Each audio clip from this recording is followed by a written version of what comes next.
Chapter 13, Touch of the Invisible. Dylan felt like a donkey's butthole. It was nearly dark, and he hadn't had dinner yet.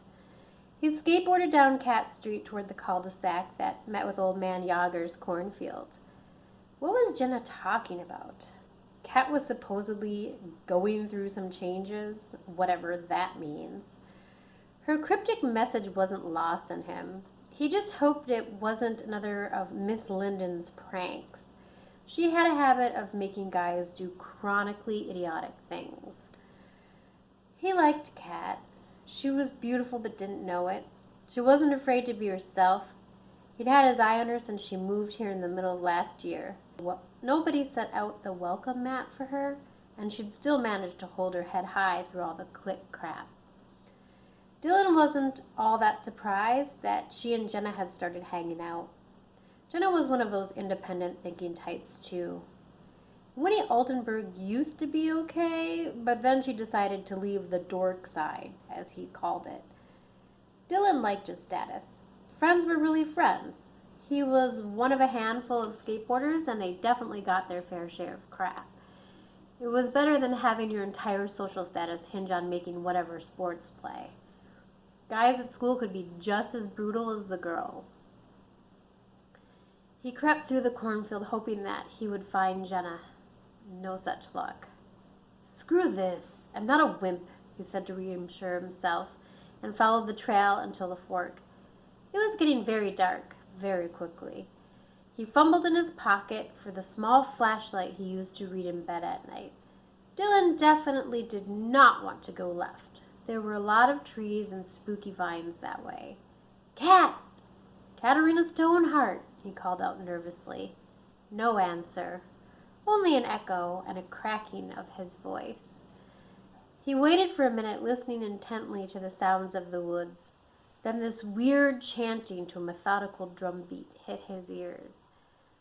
Ooh-um, ooh-um, ooh-um, oh, oh, oh, ooh-um, ooh-um, ooh-um, oh, oh, oh. It sounded far off in the distance to the right. This had to be a prank. This had to be Jenna. She was totally messing with him. She's probably playing a tape of Halloween music on her boombox. "So spooky, Jenna." "Not," he muttered to himself. Dylan clenched his jaw. She was going to wish that she hadn't tried to scare him. He meant to turn her own lousy prank around on her. With a newfound bravery, Dylan took the path to the right and headed toward the faint chanting. He tripped and stumbled over some old roots sticking up. It startled him a little bit, but he just kept going. The wind was starting to pick up, and the trees seemed to be whispering, "Go back," to him. He was getting more spooked, but ignored the hair standing up on the back of his neck. Finally, an old bridge spread out before him. It was rotted through in some areas, the railing leaning so heavily it was useless. This probably wasn't the brightest idea, and he didn't know how deep the creek was, but he decided to edge his way across. He stepped lightly on the creaking boards and tried to keep his balance. Pools of black water were swirling under him. There was a slight amount of rapids crashing against the rocks, and the rush echoed in his ears. Dylan saw fire up ahead. What the hell? Why was there a fire? He walked as silently as he could, curious about what he was seeing. With horror, he realized that maybe it wasn't Jenna after all. There were what appeared to be little creatures, many with beards. Some of them had on twisty pointed hats made of animal skin and dirty clothes. There were perhaps 1,000 of them, and they were the size of Barbie dolls, but stocky and plump. "This can't be real," he said to himself breathlessly. They had their backs to him, but one of them turned, and he saw black eyes and sharp teeth. "Holy hell!" he yelled before turning around and sprinting. "Possessed elves?" he blurted to himself. before landing with a thud. Dylan had tripped again, and this time fell face first on the hard dirt. The little creatures closed in all around him, some of them mounted on squirrels. Small, sharp spears were pointed at him, and he felt as though he were frozen in time. They closed ranks around him, and he could feel the fire from their torches warming his face. I'm leaving, okay? Just don't hurt me, he said, his voice cracking a little. It didn't work. He felt one of them stick one of their sharp little spears into his calf. Ah! Ouch! He violently kicked at them. Then, out of nowhere, a black cat appeared. She hissed and batted at them with sharp claws, killing and maiming a few by biting them and tossing them aside to writhe in pain. Those that had been riding squirrels quickly retreated, whether they wanted to or not. He wasn't sure, but he thought he saw some of them fall because of flying objects, toothpicks stuck in them like arrows. During all the action, Dylan managed to get to his feet. "Get out of here, Dylan! Go! And don't you dare come back!" The cat screamed at him in a very familiar voice. It didn't register until he was flying through the cornfield. It was Cat's voice. The crazy little possessed people were real, and the black feline that had talked to him must have been her. The cryptic changes that Jenna had alluded to made perfect sense. Or nonsense, really. Dylan grabbed his skateboard from the row of stalks nearest to the road, glad he'd left it. He jogged until he felt a safe distance away, then put his board down and hightailed it home. The only thing on his mind was reaching Jenna. This was cuckoo for Cocoa Puffs, but it was real. "Oh my God," Kat thought to herself. "It's Dylan from school. What is he doing out here?" She flung another gnome out of her way with a hard swipe of her paw, claws extended. She was trying not to kill them, just keep them from continuing their attack. All she and the pixies wanted was for them to retreat until they could get to Ruby's grimoire and reverse the spell. There were several things that needed to be reversed. It was urgent that she get her paws on that book. The faster this battle was done, the faster she and Dasakata could sneak into Winnie's home and steal it back. She watched a toothpick fly past her head and impale a gnome in its shoulder. He cried out in agony and fell backwards to be dragged away by others. Their numbers were dwindling now, especially with the skittish squirrels involuntarily retreating. Of course, Dylan had been in a lot of danger. Without thinking, she told him to go away. Great. She'd forgotten she was in feline form. He would never forget this. She was relieved that he took her advice and sprinted away from the battle. No matter what, Kat kept pushing forward. There were pixies that were being held captive, and she knew that it was up to her to rescue them. Truthfully, she was concerned how she was going to accomplish this mission and not lose control of her instincts and eat one of them accidentally. Fighting the gnomes was actually kind of fun. It was like being an Olympian. She could easily sense their moves before they made them and retaliate fiercely. Dasakata flew next to her ear. "They enter the steta, Duraraka there. If we move it, you go rescue them." Dasakata, Legica, and a few other pixies strained to move the boulder. They pushed with all their might while Kat kept fighting off the gnomes. She was getting overwhelmed and didn't think she could hold them off much longer. Ouch! Ugh! Something had landed with a thud on her back. She felt a quick stab pierce her thick neck skin. With a great shake, the gnome flew off. In a fit of hurt rage, she bit him almost in half. Kat looked down in horror at what she'd done. "I'm sorry," she said as she watched the black eyes fade, showing their natural hue of blue. The sharp teeth turned into what looked like human baby teeth as the spell disappeared from his tangled body. It was actually a very cute little person. Damn Winnie! Damn her for doing this to the innocent woodland creatures. Her selfish ignorance had greatly upset the balance of the forest, and Cat was going to make sure that she knew the gravity of the situation she'd created. "Cat!" Jessica called out to her. She looked over to see that they'd moved the boulder just enough for her to slink inside. It took a moment for her eyes to adjust to the darkness. A series of tunnels stretched out before her. What way should she go? It occurred to her that she might not be able to get out. She took a deep breath and decided to go straight and take the widest tunnel available. It was an extremely creepy place. She could see light up ahead. A little tiny torch burned, showing her that the tunnel was narrowing. What if she got stuck? Okay, just keep going. You're gonna be fine, she reassured herself. As the dirt and rock walls closed in on her, she smelled the dank, moist air. There was water ahead. She didn't like water. Continuing along the tunnel, she started to head downward, very steeply. Like the willow, there were tiny staircases leading somewhere. The farther in she got, the more intricate the place became. There were many beautiful carvings on the walls depicting humans, gnomes, pixies, scenes from long ago.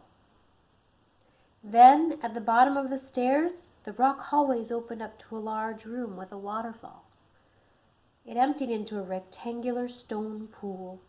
To keep from flooding, the water drained over the edge, which brought the water to an underground stream that flowed into another tunnel. It had obviously been designed by very intelligent creatures. I must be quite a way downstream, she thought. She carefully made her way around the pool. The space was enormous, so she had plenty of room. There were 2 tunnels on each side of the stream. She didn't know which way to go, so she explored each. One went up, and the other went down. Well, if I have to guess where the captive pixies are, I'm gonna have to go with down. Dungeons can't be an entirely human concept, Cat told herself aloud. She could hear movement coming from the right tunnel, so she quickly ducked into the left and ran full speed down the twisting staircases. When she reached the bottom, she was greeted with several rounded wooden doors. They had a language she didn't recognize etched onto them. Cat listened intently outside each door until she heard movement. With a push of her paw, she opened it and barely squeezed through. To her dismay, she found a badly wounded pixie. Its beautiful wings had been stripped of their fine feathers and showed only a thin, skin-like material oozing malleable liquid, similar to mercury. The pixie screamed in horror when she saw her. "Hi, I'm not gonna hurt you," she hissed. Damn it! She really needed to get that under control. Careful not to bite the pixie, she chewed through the prickly coneflower ropes that had been holding him into place. Being freed, he didn't wait for her and ran out the door, leaving behind a seeping trail. Cat looked around the room and quickly located the other pixie. She was obviously not alive. Her skin had turned to an awful inky gray color that was shimmery. It reminded her of the mercury glass candelabra her mother had. She'd had her wings torn off. With great sadness, Cat again chewed through the coneflower confines and took the pixie in her mouth. She tasted terrible. Now she had to figure out a way to get out of this place. Cat took full advantage of her feline skill for silence and padded along undetected. Once back to the waterfall Great Hall, she headed into narrow corridors that led to the only exit she knew of. Hopefully the battle was still raging and the gnomes would not be there to greet her. When she reached the rock fortress door, Cat called out, "Desakata, are you still there?" The stone moved with ease and Cat stepped out into an ambush. She felt a gnome bite her hind leg and one was on her back. She shook furiously and then batted at the others lunging towards her. Through it all, she was careful not to drop the dead pixie. I can't believe they left me here, she thought angrily. Dasakata and Legica had been hiding, safe up in a tree, waiting for her return. They fluttered down to join her in the last melee. After a bitter fight, all of them escaped, wounded but alive. Dasakata had been badly scratched by a spear. Cat had a rip in her ear, chewed by the sharp teeth of the gnome that had jumped on her back. Legica's calf was littered with bite marks that resembled a shark attack in the human world. She drug her leg behind her lamely. Once they'd made it past the horde of gnomes, the pixies flew away as quickly as they could. Cat ran at full speed, easily dodging obstacles in her way. The gnomes gave chase, but quit their pursuit when they'd made it to safety. They couldn't see her in the tall grass, and her friends were flying high above, out of their range of fire.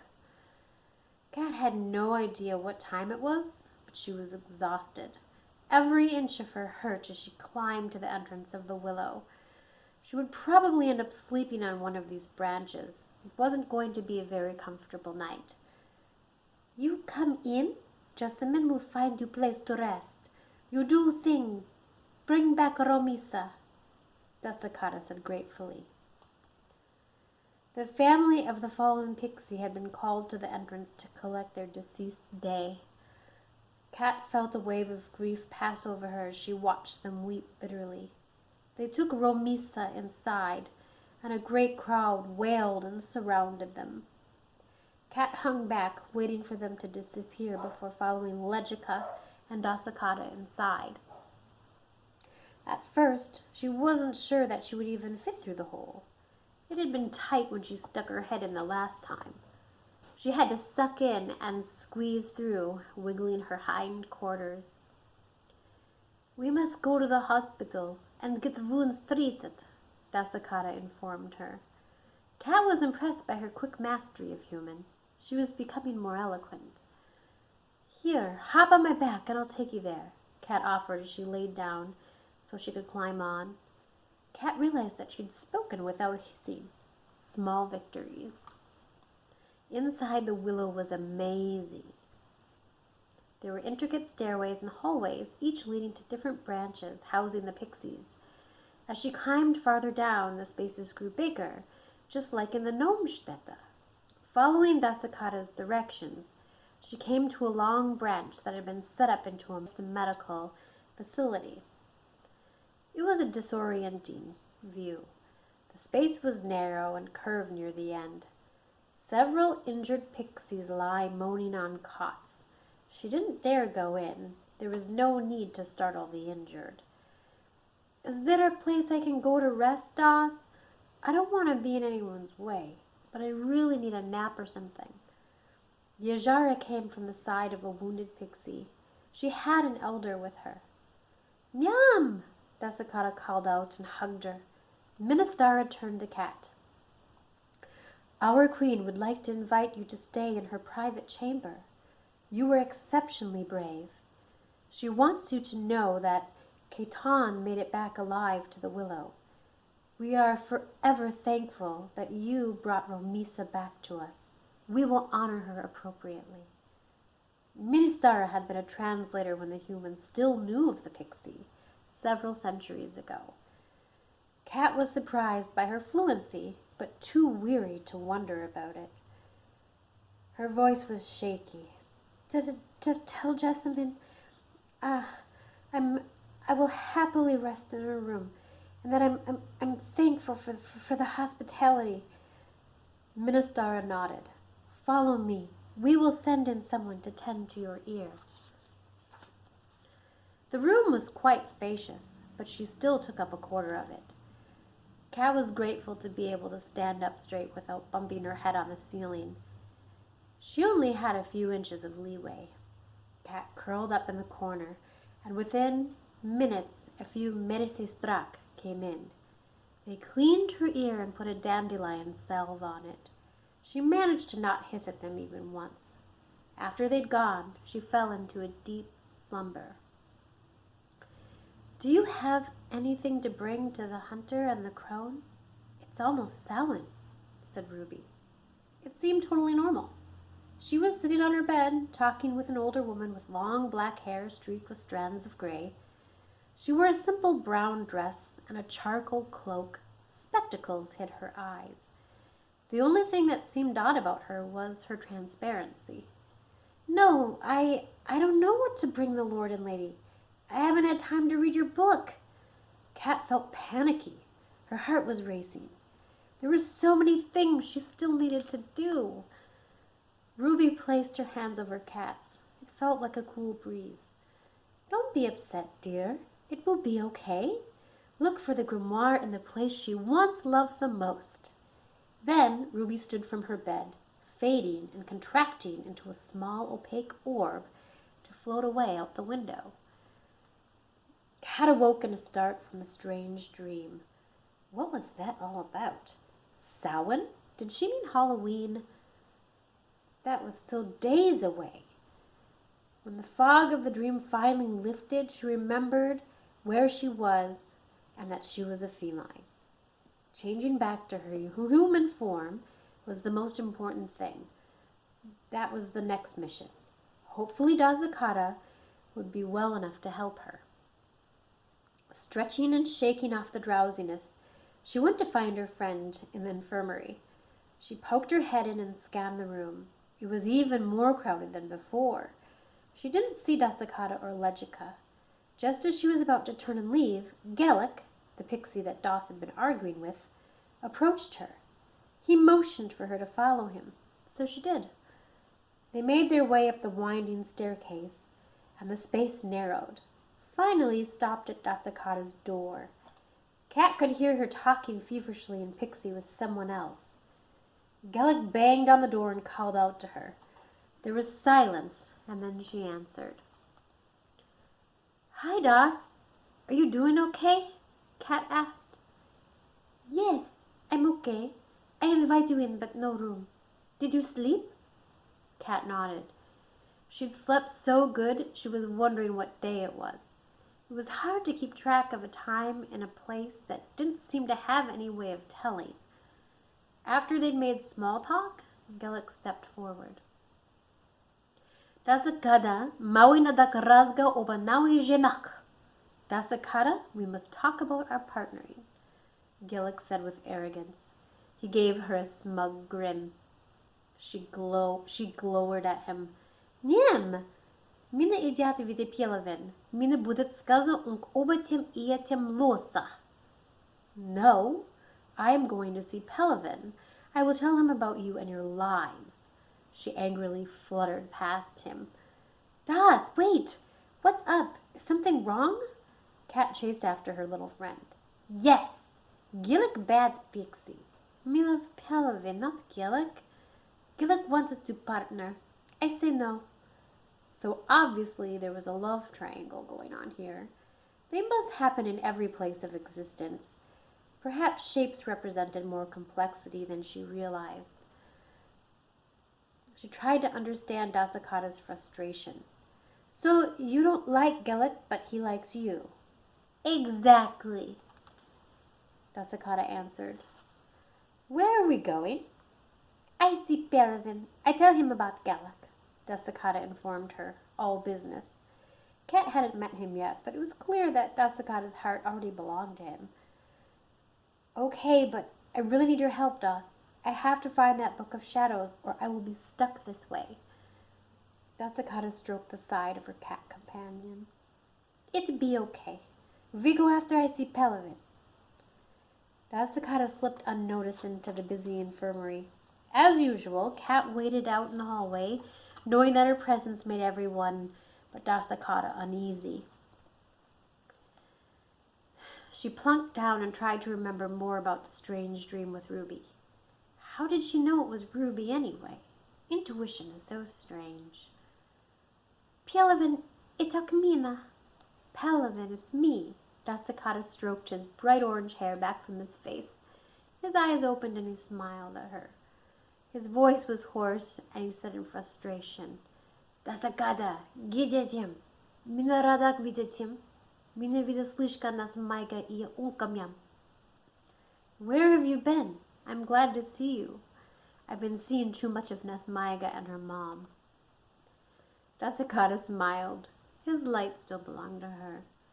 Tiam bispoka over unka. Minas desa sechasal. Don't worry about her. I'm here now. Mina nadak skaza tiem oba gielek. Unka skaza nawi ajare mina hoche jenaku sam noyunk. I need to tell you about Gelek. He told our queen that I want to partner with him. Pelivan groaned at the news. Obviously, he was still in a severe amount of pain and needed more time in recovery. He pushed himself up into a sitting position to look deep into Dasakata's violet eyes. He'd always known that Gelek had fancied Dasakata by the way he talked about her. It was too bad that he'd felt the same and somehow won her affections. Gelek and Pelivan had always been good friends, but he knew that the time had come to make a choice, and his choice was Dasakata. Mina budet ung prek, ung znatka mina chusraka tiem, pochimuk ung dielatka etyak. I will tell him to stop. He knows how I feel about you. Why would he do this? Dasakata shifted her weight so that she leaned in closer to him. Mina znatka. I don't know, she whispered before leaning in to kiss him. This was sure to cause a scandal, but they didn't care. Pixies were at war with creatures that had once been their friends, and all because a novice Vakanka had cast a spell in a language she didn't understand. Of course, it wouldn't have happened if the natural one hadn't been among them, but she could hardly blame Cat. She had no idea what she was or that her magic was so strong, a repercussion of the divorce of the woodland creatures from the humans. It was time to help Cat get the Book of Shadows back so she could make things right and return to her human form. Dasakata felt nervous at the thought of all that needed to be done. Her words swirled out of her mouth like rushing rapids. Pielevin, mina nadak idiat. Mina nadak pomash trazuka. Mina nem objaśnatka veseo sechasal. Nuk mina budet vazrak I skazatiem veseo. Pelivan, I must go. I need to help my friend. I can't explain everything now, but I will be back and tell you everything. Nyam, idiot Dasakata. Mina hoche idiot sam noitem. No, don't go, Dasakata. I want to go with you, he begged. He was not well enough to go. His gash was slowly healing, but it needed more milk thistle to completely scab over. They'd used it for many life cycles to heal their wounds and tend to skin infections. Unfortunately, it was running in short supply now. That was another thing Dasakata would have to include on her mission. She held his hand in hers and said gently, Nem, temna dak splisha iazata.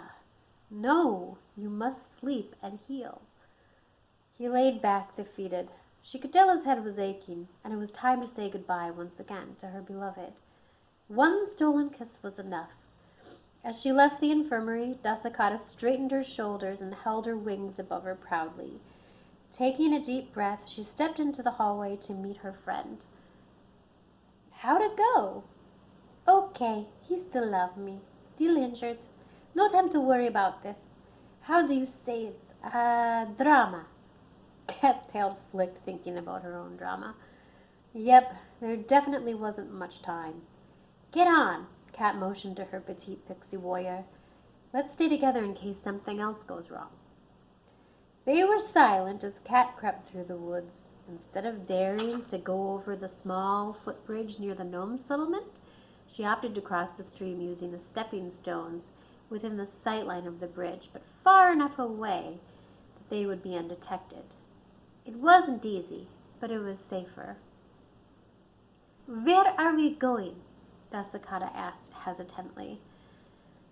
I had this weird dream when I was sleeping. The spellbook belongs to a woman named Ruby. She visited me in a dream and told me where to find it. I know it doesn't make much sense, but we're heading to the art room at my school. You're right, not much sense. Maybe we should go to enemy house, Dasakata said crossly. Kat thought about it. True, there was no logic in going to the school, but it felt right. At this point, trusting her intuition was the only thing keeping her sane. Nope, I have a feeling Winnie wouldn't be dumb enough to keep it in an obvious place, like her house. She's smarter than that, and ruthless. Dasakata sighed. Not good combination. Totally, Kat agreed. Dasakata thought briefly about Nesmaiga and her family. She pushed them out of her mind and instead focused on the task at hand. When they reached the school, Kat searched the perimeter looking for openings. It was a warm autumn day, unusually warm, so one of the windows was open on the first floor. Kat jumped up on the ledge with Dasakata clinging to her neck. She scanned the room and quickly realized it was populated with students. Instead of backing down, she boldly jumped inside the school. "Look at that black cat!" someone exclaimed. Kat didn't take notice of who. She was just too busy heading towards the door. Before anyone could move from their frozen state of shock, she was out into the hallway. Winnie was dismayed at the gall of Kat coming through the window.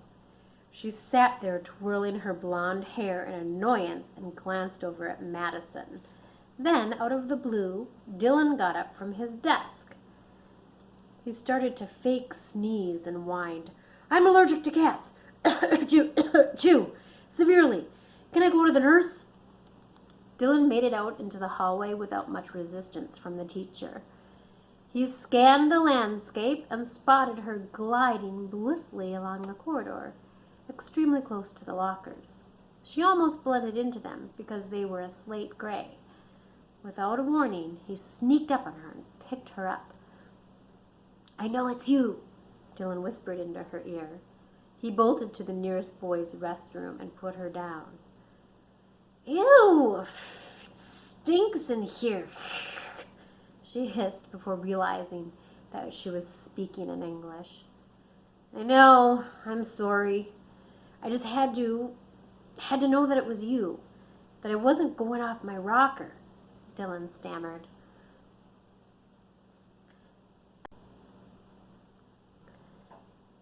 Kat was in awe as she realized that he recognized her voice. He must have put it together from last night. There wasn't really time to explain. There was only time to work in the moment. She sauntered toward him, flicking her tail and narrowing her bright green eyes.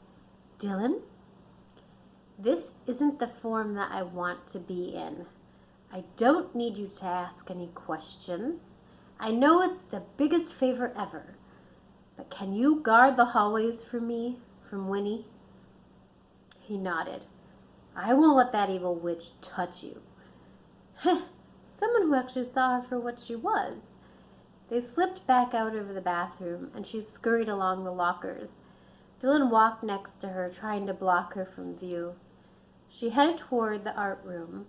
Hopefully, she'd be able to slip in and hide somewhere until school was out.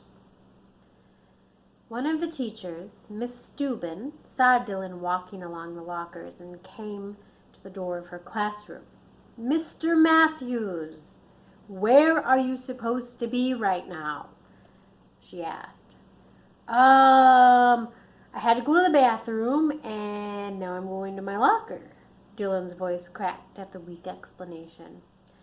While he had been caught, Kat stayed moving. She couldn't take the chance that the teacher would notice her next to Dylan's legs. Crap! The door was shut. Then she heard the bell ring. Uh-oh. Kat quickly glided into a small enclave that shielded the teacher's lounge from the hallway and hid there. She heard Winnie's wicked voice as she passed. "So tonight we're going to try a few things. Since that Dylan kid was being so nosy last night, I think he might need a lesson in how to mind his own business." What was she talking about? Apparently, she'd run into Dylan at some point, and he'd garnered her attention. This was not good. Jenna chimed in the conversation. Yeah, we'll teach that little skater geek to shut up. It made the hair on the back of her neck stand up. The hallway started to thin out, so she slyly peeked around the corner. The art room door had been opened in between classes. Lucky break. Kat scrambled across the hallway and crept in. The room was bustling with students grabbing their supplies. Nobody noticed her enter. She saw that the art locker was open and crawled inside, blending into the shadows nicely. Kat freaked when Winnie walked into the room and took her desk. Right up front, no more than 4 feet away from her. She crouched back even further, trying not to make any noise. Dasakata had been fluttering incognito above her and Dylan, and she was grateful that he hadn't noticed her. She had managed to get into the art room and joined her in the closet. Don't worry, it's be okay, she said, stroking her friend's ear. Throughout class, Winnie sneezed and wheezed. She kept interrupting everyone with her dramatic hacking. Constantly getting up from her seat, Winnie took tissues from the teacher's desk. Kat was terrified that she would look into the closet and see her. Winnie, is something wrong? Miss Dubin asked her. I don't know. It must be dusty or something in here. I have bad allergies, she whined. The art teacher nodded in sympathy. I suffer from those too. Why don't you go to the nurse? Winnie was given a pass and sent off. What a relief. It would be easier to try to figure out where Ruby's grimoire was if she didn't have to be so worried that she would be discovered by her arch nemesis. Getting cozy in the art room storage locker, her eyes began to droop. She quietly drifted off, only to be awoken by the slam of the locker door. It took her a minute to realize what had just happened. The bell had rung, and Miss Dubin had closed the closet locker before she could sneak out. She peeked out of the slanted vent holes on the bottom of the doors. Nobody was in class. Das, is there a way to get out of here? She asked. Nyam, I don't think so, Dasakata replied. Kat was infuriated with herself. How could she allow a slip-up like this? She was devastated at the realization that they might have missed their opportunity. Is there any way that you can fly up and try to squeeze to the next level so you can get to the lock? She watched her friend flutter about 1.5 feet above her. Unfortunately, the shelf went out too far and Dasakata wasn't thin enough to slip through. They were stuck. Before Kat could start panicking, she saw Winnie come back toward the art locker. The door opened swiftly and Winnie rifled through the middle shelf like she was snooping in her mother's sock drawer. She was sniffling the entire time, but hadn't noticed Kat crouched in the bottom back corner. When she took a step back, Kat could see that she held Ruby's grimoire. Without thinking, Kat bravely pounced up and knocked it from her hands. It's my turn, she hissed at her and scratched her violently across the cheek. She bit into the thin leather strap that bound the book shut. Immediately afterward, a sharp pang shot through her as she was kicked in her side. The pain made her growl and hiss and meow at the same time. She momentarily dropped the book and saw Winnie diving towards it. Lucky for her, the cat reflexes kicked in, and she snatched it up again before Winnie could recover. Kat took off, biting as hard as she could into the leather strap so she wouldn't drop it again. She heard Winnie screech behind her. Ah! What the hell? Dasakata caught up with her and they weaved through the crowded hallway, trying not to get stomped. The kids that noticed them looked bewildered and got out of their way. She heard the confusion behind her. Did you see that cat and bird in the hallway? Madison howled. Totally freaky. Once they were safely on the side streets heading back to the woods, Kat laid down Ruby's grimoire and rested. Her jaw was aching, but she managed to say, "Thanks for the backup. I'm not sure we would have made it out of this if you hadn't poked her in the eyes." Dasakata nodded in agreement. "We got lucky." "Yeah, let's get out of here before she finds us. We have to get back to the Willow with this." They never did make it to the Willow. Winnie had cut school and was waiting on Jenna's steps. Crap. They would have to double back and go through the park and get into the Oak Ridge woods that way. It would take a lot of energy, and it would be risky because it was a public place. "Doss, I don't know what to do." "She will see me for sure," Kat whispered to her friend, who had snuggled onto the back of her neck. "Get the book and get out of sight," she suggested. They rested under the front porch of the neighbors across from Jenna's house for what seemed like an eternity. Finally, Dasakata broke the tense silence. "You have to go. You must make it to your home. I cover you." Kat laid on her side and licked her paws. "No, I've got to do this here. It's the only option." Dasakata helped her open the book and turn the pages. She finally found the spell Winnie had put on her. Upon reading it, Kat learned she could place the spell on herself, and then she would be able to shapeshift from human to feline at will. "Dasakata, I need to cast a circle. Can you trace one around us with a stick?" Her pixie friend found a small twig and started to encircle them. "I call to the guardians of the north and the powers of the earth. Protect this circle and let no negative force enter. I call to the guardians of the east and the powers of the air. Protect this circle and let no negative force enter. I call to the guardians of the south and the powers of the fire. Protect this circle and let no negative force enter. I call to the guardians of the west and the powers of water. Protect the circle and let no negative force enter. Lord and Lady, witness as I cast my spell. Give your blessings so this go well." After she cast her circle, Kat skimmed the pages of the spell.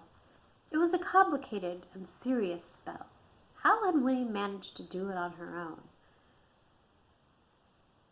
"I name thee Katerina, as she is human, so shall she become a spirit animal. Familiar you shall stay until I say, Lord and Lady, make it be so. From human to animal shall she go. Thrice days and live it forever. More animal on the outside, yet human to the core." The anecdote was below it. To reverse the above spell, cast this on your familiar self before 3 days have passed. Whew. Phew! It was the 3rd day. She hoped it wasn't too late. Kat read the words aloud and said them with every essence of her being. "As I am human, so I am familiar. As I am familiar, so I am human. Change from female to feline. Change from feline to female. Trick of the eyes, trick of the flesh. This is the power I now possess." The change was just as uncomfortable as it had been the first time. This was not something she would do too often. It was clear this power was not meant to be abused. Once she finished shifting, she lay exhausted, dirty, and naked under a stranger's porch. Great. How was she going to get to her house without drawing attention? How was she going to convince her mother that she was okay? She was certain that she'd been reported as a missing person by now. Kat curled up in the fetal position and sobbed. All she wanted was to be home, take a hot shower, and prepare to help the Pixies face their battle. That would mean she had to slip past her mom without being detected. Her mind was reeling with complications. How was she going to do that? She was nude, dirty, and a shivering mess. Dasakata was on her shoulder next to her ear. It sure had been easier to hear her when she was a feline. "You okay? How I help?" she asked. Cat sniffled. I don't know what to do.